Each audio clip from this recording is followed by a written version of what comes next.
Hello दोस्तों, नमस्कार। MK technical solution में आप सभी का स्वागत है। आज हम लोग जानने वाले हैं एसकेएम कंपनी का पैकेज एयर कंडीशनिंग है जिसका कंडेंसर मोटर नॉट वर्किंग में है।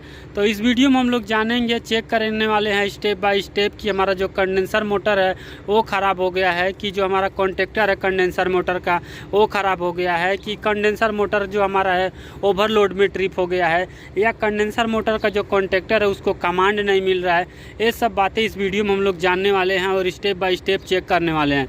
तो चलिए हम लोग वीडियो को शुरू करते हैं और चेक करते हैं। सबसे पहले मैं आप लोग को ऑन करके सिस्टम दिखा देता हूं कि जो हमारा कंप्रेसर तो चलता है लेकिन कंडेंसर मोटर नहीं ऑन होता है। आप लोग देख सकते होंगे कि जो हमारा ये दोनों स्विच ऑफ है, दोनों सिस्टम का केवल सोलेनॉइड का स्विच ऑन है और दोनों स्विच ऑफ है। तो अभी हम लोग इसको ऑन कर देंगे।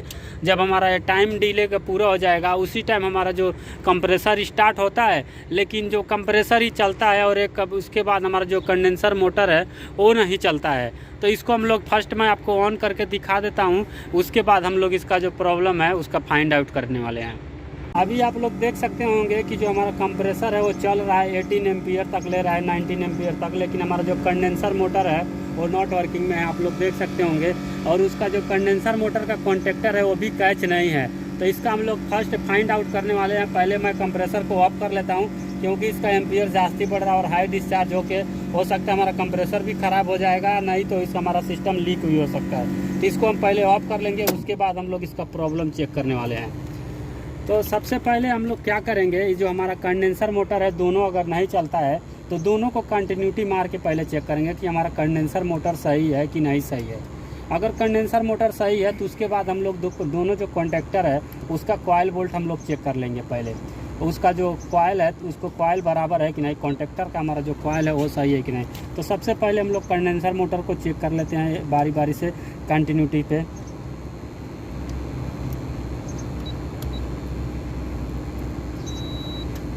अभी आप लोग देख सकते होंगे कि हम लोग कंटिन्यूटी ले रहे हैं। तो हमारा जो कंडेंसर मोटर का है तीनों में, मतलब उसका तीनों जो टर्मिनल है तीनों टर्मिनल में कंटिन्यूटी मिल रहा है। ये हमारा कंडेंसर मोटर नंबर 2 है और एक कंडेंसर मोटर नंबर 1 है और ये हमारा ब्लोअर मोटर का कॉन्टेक्टर है। तो अभी हमारा इसमें चेक किए तो हमको इसमें कंटिन्यूटी मिल रहा था। अब हम लोग इसमें देख लेंगे कि इसका हमारा कंटिन्यूटी मिलता है कि नहीं। तो इसमें भी देखिए चेक कर रहे हैं तो हम लोग को कंटिन्यूटी इसमें भी मिल रहा है, यानी कि दोनों जो हमारा कंडेंसर मोटर है वो दोनों सही है। अब वो क्यों नहीं चल रहा था तब हम लोग इसको भी चेक कर लेंगे कि इसका जो ओवरलोड रहता है, कभी कभी क्या होता है कि यहाँ से पावर पासिंग नहीं करेगा, उसी टाइम भी हमको यहाँ से क्या बोलते हैं एक कॉन्टेक्टर कैच नहीं होगा और हमारा जो कंडेंसर मोटर नहीं चलेगा। तो सबसे फर्स्ट हम लोग क्या करेंगे, इसको चेक करने के लिए एक आसान तरीका है, यहाँ से आप लोग रख के इसको कंटिन्यूटी चेक कीजिए बस सीधा। अगर ऑफ है तो कंटिन्यूटी लेंगे, अगर ऑन है तो वोल्टेज चेक करेंगे। तो अभी हम लोग ऑफ करके रखे हैं तो यहाँ पे कंटिन्यूटी चेक करेंगे इस तरीके से।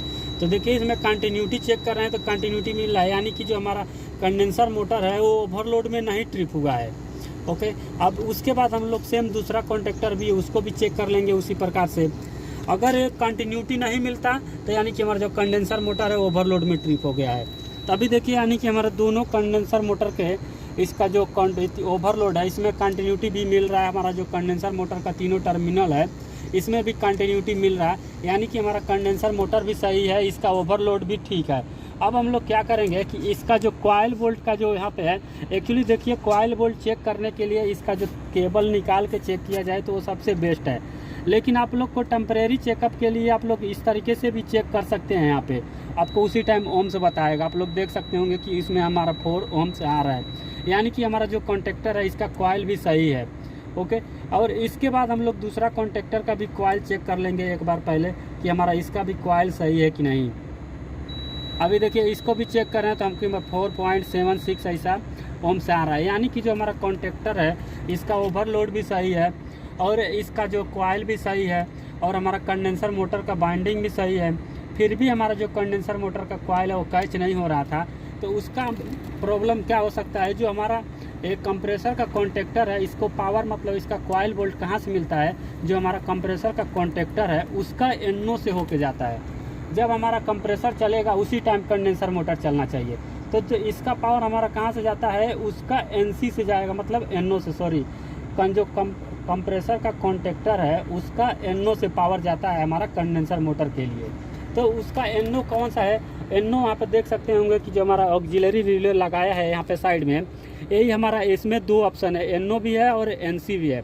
तो जो ये नीचे का देखिए यहाँ पे 26 नंबर केबल निकला है, यहाँ पे 26 नंबर केबल, यही सॉरी यहाँ से जो 26 नंबर केबल है यही आउटपुट होता है और वो सीधा हमारा आएगा जहाँ पे इसका ओवरलोड में आप लोग देख सकते हैं यहाँ पे भी 26 नंबर का टैगिंग है। तो फर्स्ट हम लोग यहाँ से चेक कर लेंगे कि हमको यहाँ पे कंटिन्यूटी मिल रहा है कि नहीं मिला। अभी तो इस कंडीशन में हमको कंटिन्यूटी नहीं मिलेगा क्योंकि एनो है।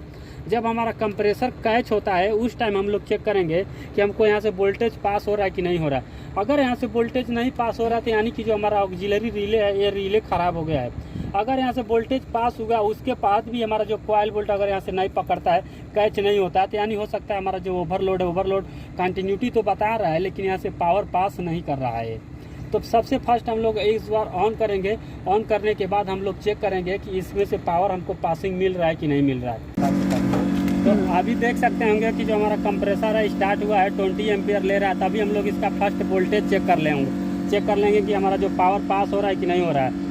इसका इन में फर्स्ट हम लोग देखेंगे, तो देखिए इसका इन में देख रहे हैं 23 वोल्ट मिल रहा है। इसका आउटपुट में भी हम लोग चेक कर लेंगे। पहले देख सकते हैं इसका आउटपुट में वोल्टेज पासिंग नहीं हो रहा है, यानी कि हो सकता है हमारा जो ये देखिए हमारा ऑक्सिलरी रिले था, ऑक्सिलरी रिले मतलब यहाँ से हमारा फंस रहा है, इसके लिए बराबर इसमें से पावर पासिंग नहीं हो रहा। अभी आप लोग देख सकते होंगे कि दोनों हमारा कंडेंसर मोटर भी रनिंग में हो गया है और हमारा कंप्रेसर भी अभी नॉर्मल एम्पियर ले रहा है। आप लोग देख सकते होंगे कि कंप्रेसर भी हमारा एम्पियर ले रहा है, नॉर्मल 17 एम्पियर तक लेने लगा। पहले जब हमारा कंडेंसर मोटर नहीं चल रहा था उसी टाइम हमारा कंप्रेसर 20 एम्पियर तक जा रहा था। तो यहाँ पे मतलब प्रॉब्लम क्या है, जो हमारा ऑक्सिलरी रिले है इसका लूज कॉन्टेक्ट बन रहा है, यहाँ से बराबर इसको कॉन्टेक्ट नहीं बना पा रहा था। तो इसको हम लोग ऑक्सिलरी रिले भी चेंज कर सकते हैं, इसमें सेपरेट मिलता है। नहीं तो एक हमारा दूसरा ये है कि इसको जो हमारा कंप्रेसर कॉन्टेक्टर है उसको साथ में चेंज कर दे तो भी। लेकिन अगर इतना कुछ ऑक्सिलरी रिले ख़राब है तो इसी को केवल चेंज करें, क्योंकि इसमें ज़्यादा आपको प्राइस जाएगा और ज़्यादा कॉस्ट भी जाने वाला है।